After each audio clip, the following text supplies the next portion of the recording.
কমিশনে ঢুকে জাতির পিতার ছবি নিয়ে অপমান করেছে। এত সাহস কোথা থেকে পায় আমি জিজ্ঞাসা করি।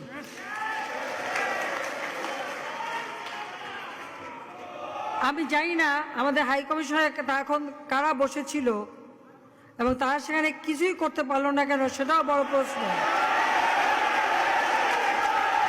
আর আমি আমার প্রবাসী যারা বাঙালি, না আমার প্রবাসী বাঙালিদেরও আমি বলবো যে যারা এই ঘটনাগুলি ঘটিয়েছে তারা চলাফেরা করে না, তাদের দেখেন না। যে হাত দিয়ে জাতির পিতার ওই ছবি নিয়ে তারা ভেঙেছে, তাদের যা উপযুক্ত করা উচিত সেটা করতে হবে।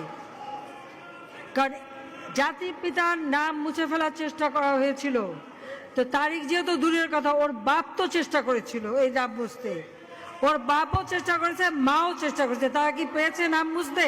পারে নাই। ইতিহাস কখনো কেউ চাপা দিতে পারে না। আর জাতির পিতা তার 7 মার্চে ভাষণে বলে গেছে যে বাঙালিকে কেউ দাবায় রাখতে পারবে না, পারে নাই দাবায় রাখতে। তা আজকে এত বড় দুঃসাহস হয়ে যায়। হ্যাঁ, আমি প্রধানমন্ত্রী এসে আমারটা যা করুক ওটা আমি কিছু মনে করি না, কিন্তু যিনি আমাদের জাতির পিতা, যার আইন আছে, সেখানে হাত দেবে এত সাহস কোত্থেকে পেল?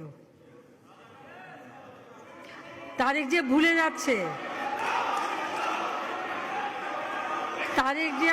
যাচ্ছে যে তার মা দুর্নীতি করে জেলে গেছে।